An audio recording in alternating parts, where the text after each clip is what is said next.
Hi friends, I'm Keizle, and in today's video, I'm going to show you how I designed a digital planner using Procreate and the Keynote app for the month of March. You can use this as an inspiration for when you're creating your own digital planner for this month or next month. Since March is the beginning of spring, I decided to use a potted plant as the design element for March. Here is the process of sketching and adding the colors of the potted plant. I am using the Procreate app for this part of the process. Since late last year, I have been incorporating digital artworks and illustrations as design elements in my digital planner, and yes, they take quite a long time to create, but I truly enjoy the process, so I almost always do it. I often finish them in the middle of the month this past few months, but I always have a spare digital planner that I use for the time being, and then just transfer the contents once I have created the actual digital planner. Is this impractical? If I don't enjoy the process, the answer would be a definite yes, but since this is therapeutic for me, I really don't see it as impractical. The artwork creation process is my way of distressing from a long tiring day, and it is just a bonus that I'm able to create beautiful digital planners as a result. Anyway, do you like hyperlinked digital planners like this, or do you prefer having the design look like an actual notebook? Or is there any other kind of design you prefer? Let me know in the comment section below. I used to love those notebook designs, and I also created a step-by-step video tutorial last year on how I created one, but after trying out adding illustrations, I prefer doing that now. Or sometimes I just design a very simple one like last month. I will link those two videos in the description box below if you are interested. I just feel like if I made the design to look like a notebook, my brain would think that I am somehow wasting some screen real estate, which is not true since I can zoom in and such. I don't know. But now that I'm thinking about it, I think I might design a digital planner that looks like an actual notebook. Let me know and I might try out the notebook design for a digital planner again.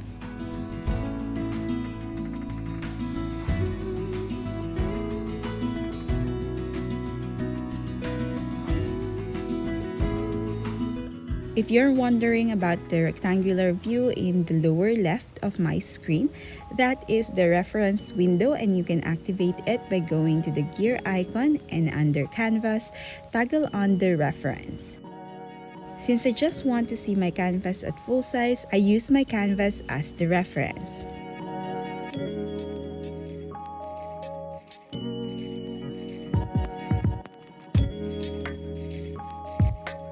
For the artwork, I'm currently adding the veins of the leaves by using a lighter shade of green. In this artwork, I also used a trick I learned from Louis where she uses colors to her line works, and I tried it here and I think I like it, so I might use it again in my future artworks.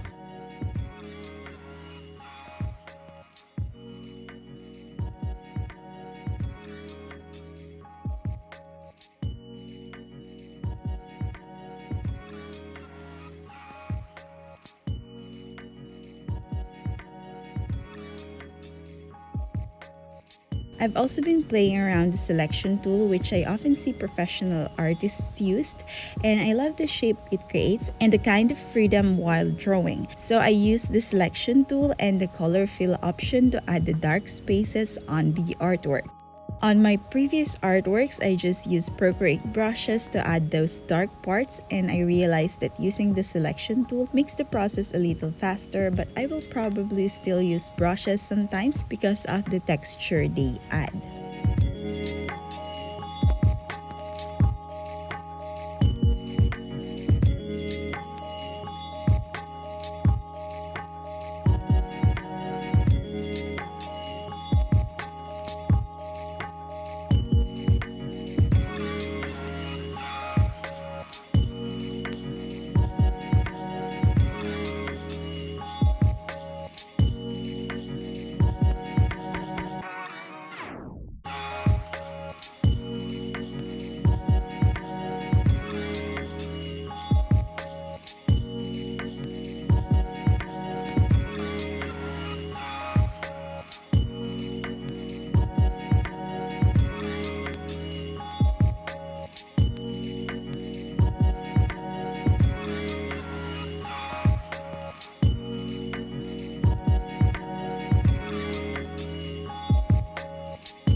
Now that the plant illustration is established, I'm adding some warm colors as the background.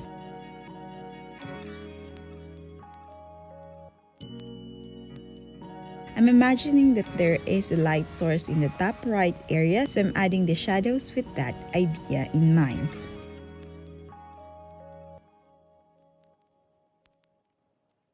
I'm also going to add the highlights with the light source in mind.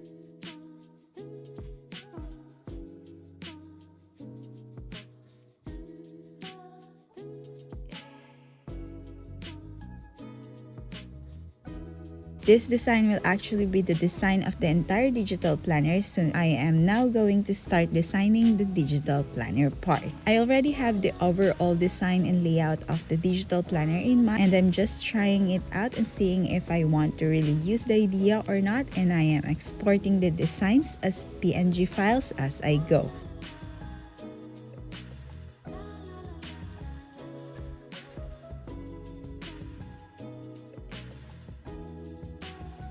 And once I've created the base design in the Procreate app, I am now going to switch to the Keynote app to finalize and create the hyperlinked digital planner. For me, this part of the digital planner creation is the easiest part because I already have this framework that I now follow, and I am now just following it through. Actually, the process that you see in the video is the easiest part. The hard part is conceptualizing the layout of the digital planner, but after creating my digital planners myself, I've already developed this step-by-step process that I follow every time. The design may change, the layout may change, but the process and the framework are always the same. Anyway, for this digital planner, the first page will be the cover page, and I added a calendar there in the empty space.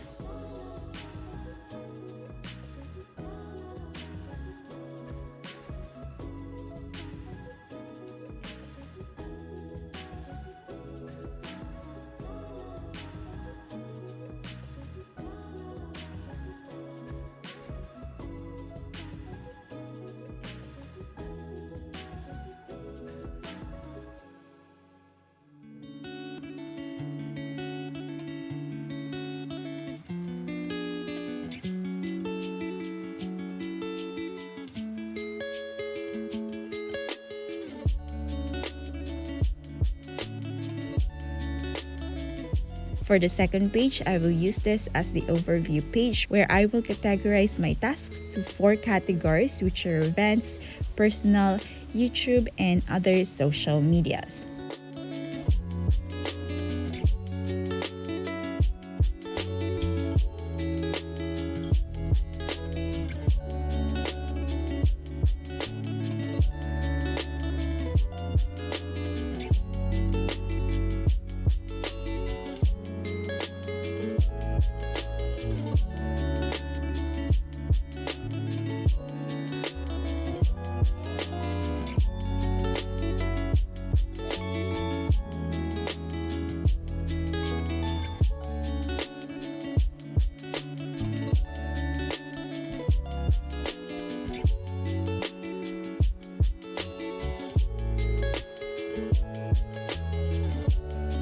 Now, this page will be the layout for the daily pages, and if you have watched my previous digital planner creation videos for the past months, I have added these circles where I can track habits and find them useful, so I'm adding them again here. This is actually the fun part when you personally create your own digital planner.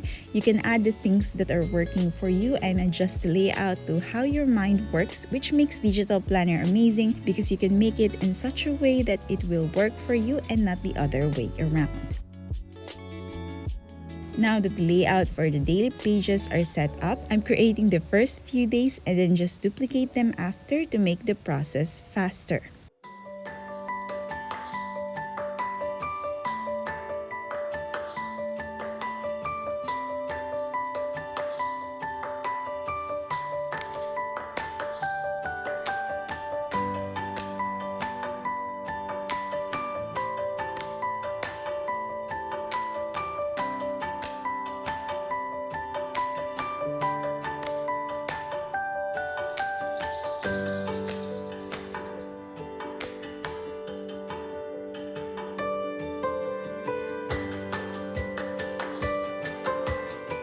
After adding the pages, I am going to add the links.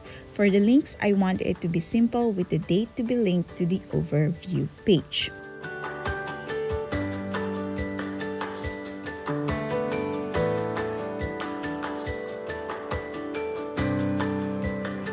I also want to add 2 invisible links that will be linked to the next day and the previous day, just to make the navigation of the digital planner easier. So to add the invisible links, use shapes. I am using rectangles, and to make it invisible, adjust the opacity to 0.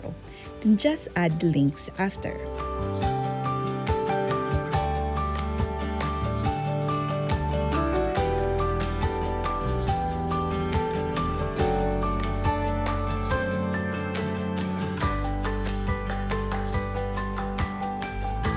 I enjoy writing, and it's always interesting to read my past thoughts, so I always make sure to add a space for brain dumping and word vomiting in my digital planner.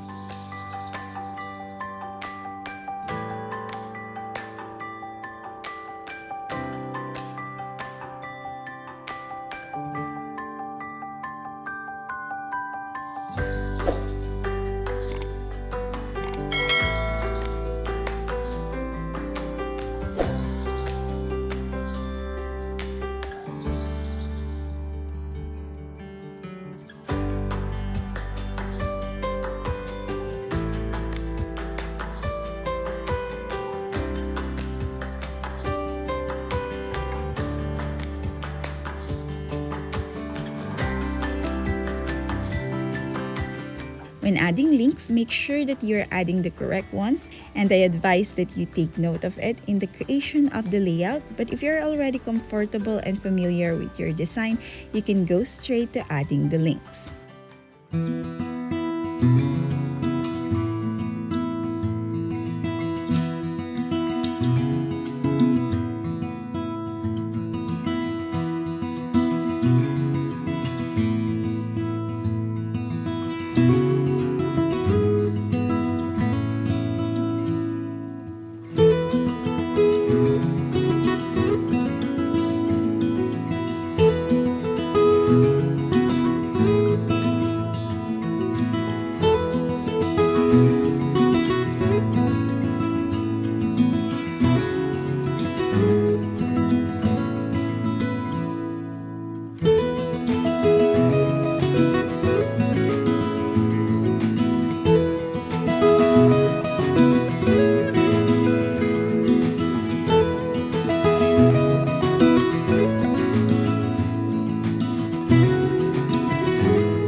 The last page of the digital planner is my monthly reflection page.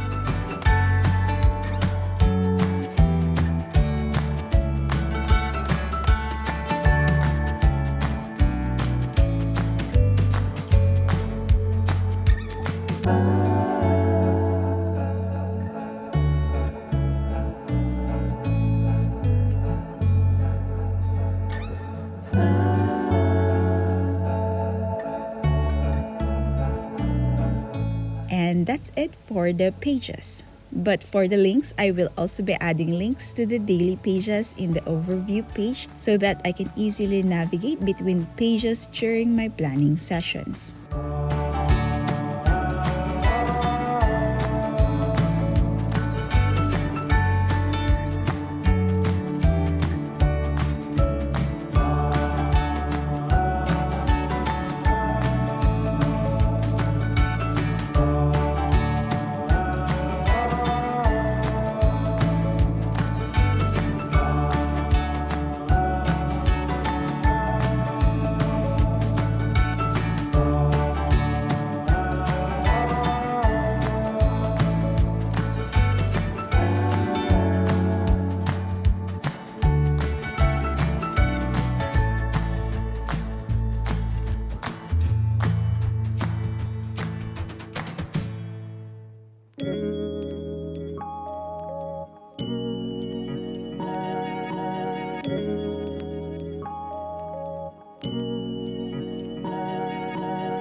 Once I have finished the design and creation of my March digital planner in the Keynote app, I have exported it as a PDF file and imported it to the GoodNotes app.